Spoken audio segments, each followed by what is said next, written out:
Welcome to the UN headquarters in Nairobi. Right behind us is the UN Environment section, and they've been talking here about many issues to do with pollution, air pollution, water pollution, but one thing that's very high up on the agenda has been plastics pollution. There's massive concern about that nowadays.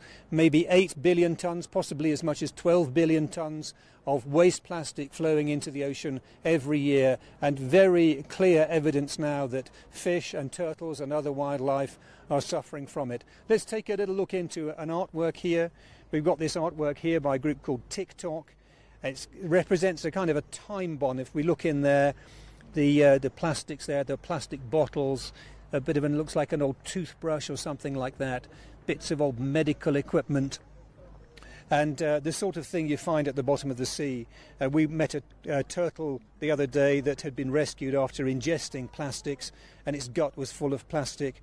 It had to be released after 2 weeks, after having laxatives every day for 2 weeks to clear the blockages. Anyway, we're here now with Lisa Svensson. She's the head of oceans for the United Nations. Lisa, I mean, you were with me on that trip to see the turtles. It was quite moving, wasn't it? Yes, it was very emotional, particularly when the turtle, I think, had actually been healthy to be able to restore, and they would let him out.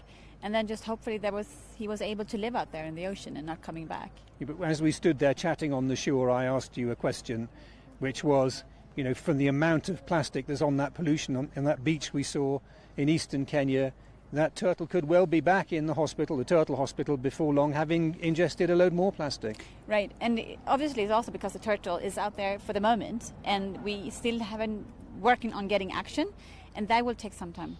So obviously that beach will not be clean tomorrow when we let that turtle go. It's quite distressing, isn't it, the thought that a turtle's come into hospital, kind of poisoned, not exactly with toxins, but its system blocked up by us, humans, right. And we're putting it back into a sea where it might just get blocked up again. And right. Next time it might not get picked up by a fisherman, and it might just die at sea. Right. Absolutely, but it also gives you really a lot of energy that this is something that we need to urgently solve. This is a problem that we can solve. It's us, the human being, that has put that plastic into that ocean. And it's also us that needs to be finding the solution.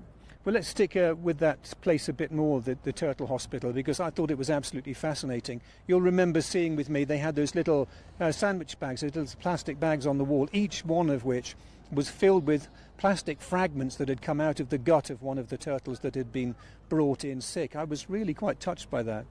Yes, and also that the particular unsustainable way how we restore the shoreline. Remember the shoreline where they have put a lot of plastic bags? And instead of using the natural habitat, as at mangroves, they take out the mangroves because they want to have the beautiful beaches for tourists. And then to protect the shoreline, they put plastic bags. They're like those kind of fertilizer bags. There's almost like the woven plastic bags. Right. And then they break down, don't they, into all those fragments. Yeah. And it's also, I think, it's a lot of lack of knowledge. It's lack of capacity to know the effects of those plastic bags. I'm not even sure if they know what's going to happen when they put it there. So this capacity building to actually educate people, but also to engage with the private sector, the investment, the person who built that hotel, did he or her, are they aware of that problem? Because they built a hotel for tourists. And when the tourists come to the beach, obviously they don't like to swim because, as you did, there's plastic. So one of the things I noticed there was that there were local people actually doing the clean-up, men and women and some children too, going down the beach with their sacks, filling their sacks full of waste plastic and doing it voluntarily, partly to help the tourist industry, but also partly because they feel like it's the right thing to do. And some of the suggestions here at the conference have been that actually this kind of bottom-up approach is actually what's needed, that the UN can't be over-powerful or all-powerful in this issue. It needs people on the ground to be doing stuff. I think we have to both come from the top and to the bottom, but as you also mentioned, as you saw, there was a little boy who threw out the bottle in the water when we were cleaning it. That was awful, wasn't it? I mean, exactly, and it means just as when we were leaving, that there was that there was a little three-wheeler Trica tuk-tuk that had Live in Hope on it. Yeah. And I saw that just as I glimpsed back at the ocean, and then I saw this kid just chuck the plastic bottle over his shoulder. I'm laughing, but it was an awful moment. And I think that's awareness to understand when you do something, the change of behavior and perception and how we see this, and not using ocean as a trash dump. for your plastic or for your pollution. So we have used the ocean as a dump now for, 60 years? And now it's time to clean it up. And I think a part of this is also, as you mentioned, we need to do this awareness campaigns. We need to spread the word to get the message out to not only environmental groups, or as we are here in Nairobi for you, the assembly, where all the governments, ministerials that is here to discuss this important issue of pollution and marine plastic. We need to reach out to the decision makers in the private sector, the civil society, the persons on the streets, so they are aware of it. So how do you think this meeting is going? There was quite a strong resolution proposed for a ban on plastics. The Americans didn't like that. They don't like international agreements, binding international agreements. We now have this kind of compromise motion which says that the countries acknowledge that we do have to actually stop plastic production. The idea is that will send a long-term signal to industry to clean up their products, and also to governments that they all need to do more. How optimistic are you about what's been happening here? I think it's a good start, because we did have a zero target of plastic pollution or pollution into the sea. So zero target long term. I think that's a good sign that it will come pressure on governments to act, and pressure also on the private sector to really get the market changing. The consumption and the production we need to change. Okay, let me move now to our other guest, Jane Patton from the Plastic Pollution Coalition. Jane, what do you think from what you've seen here? I think there's a lot of promising action that's being taken, especially being led by several prominent governments, including Norway, who wrote the resolution, to actually come to a good place on agreements, on targets, on goals. As you mentioned, Roger, we are working specifically to acknowledge that there's a need for production reduction and that there's a need for extended producer responsibility, both in terms of waste and in terms of upstream solutions. So I feel pretty positive coming toward the end of UNEA. Okay, you used quite a lot of jargon there. Sorry. What do you mean by all that, about producer responsibility and stuff? So we're looking for producers to actually take responsibility back for the plastic that they create. So you mentioned the little boy who tossed the plastic bottle into the ocean. And while I absolutely agree that communities and individuals need education about where plastic goes and how to manage it responsibly, that little boy didn't make that plastic bottle. And he didn't force the fact that the water's not clean where he lives, and so he wasn't able to take water out of the tap. So what we're really pushing for is industry to own all of the negative effects that happen around the plastic that they produce, like those plastic bottles. Okay, so let me bring in some questions now. Vasant says, how will we stop producing these products that are causing the destruction of the environment? And Asim Mahmood asks, how can the UN raise awareness about this alarming situation? What's your view on that? I mean, how can we stop producing this stuff which causes such a problem?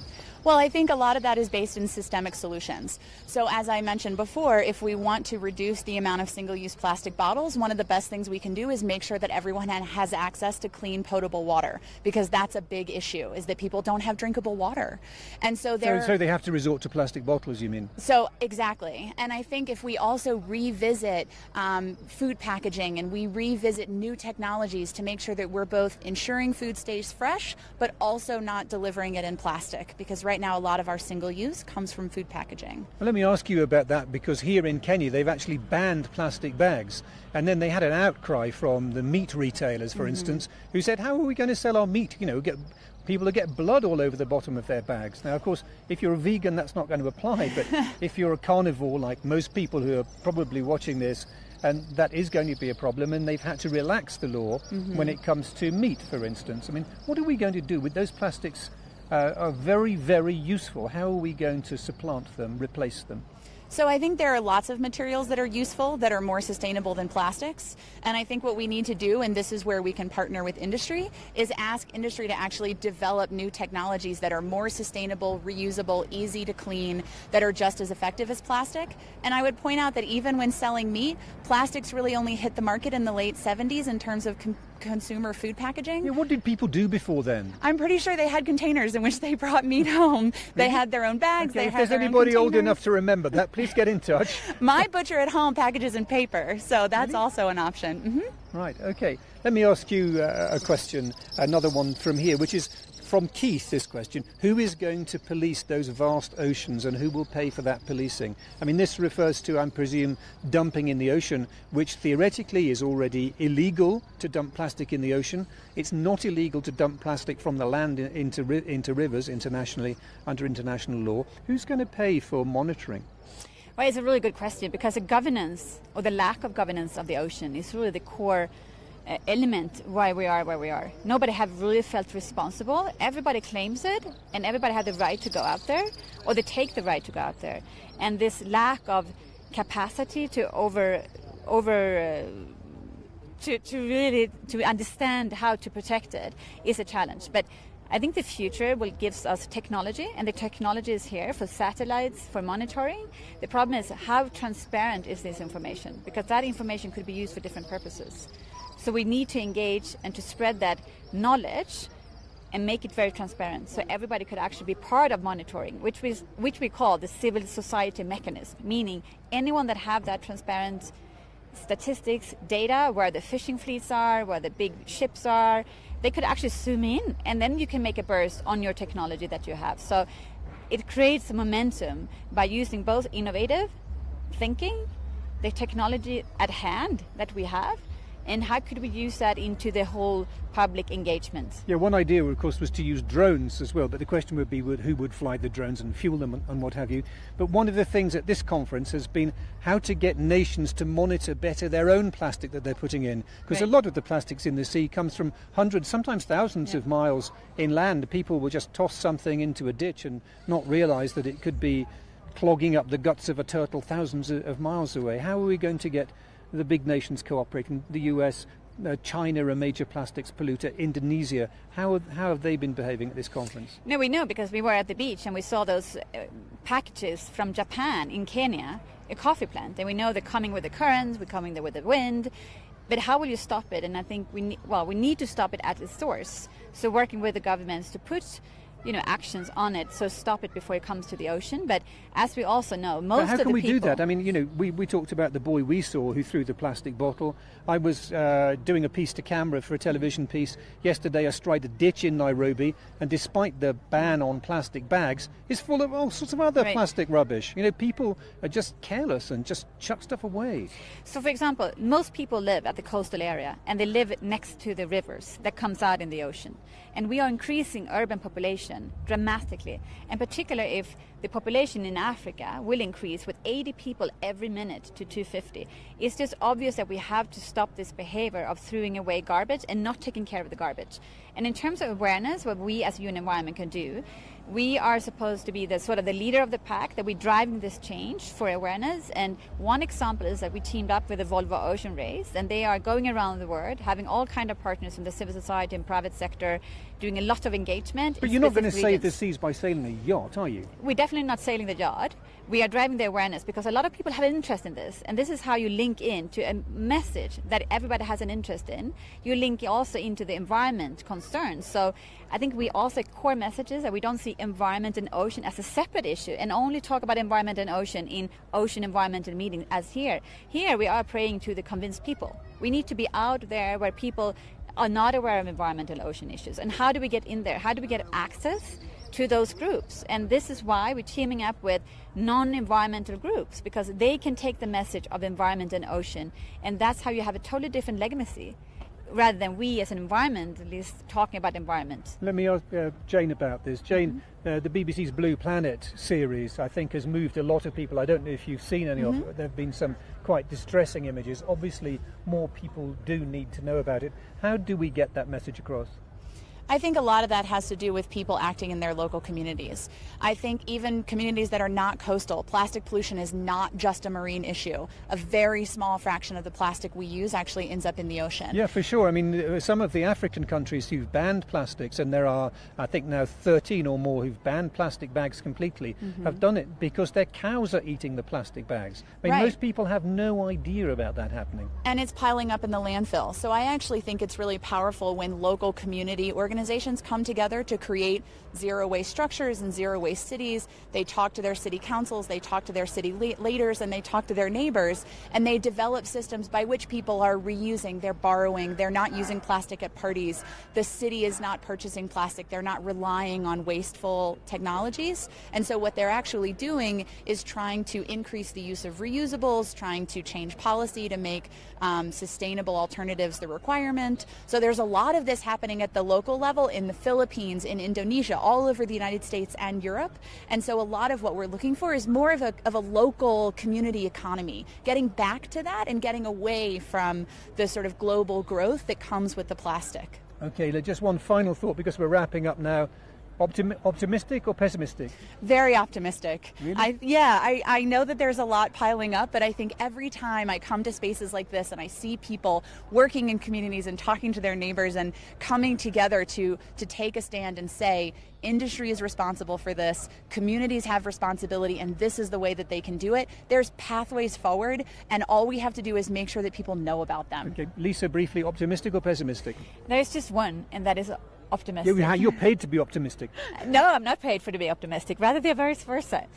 I think there is no solution, because if we say this is a tremendous problem, we cannot solve it, then what is the way forward? So by saying that we need to be optimistic, we need to find solutions, we're also creating, of course, a space of letting those solutions come out there. Okay, thank you very much, Lisa and Jane. And we have to remember then, just to sum up that conversation, to be optimistic, look for alternatives, put pressure on where you think it needs to go, and please don't chuck any more plastic bottles in the river. Bye for now.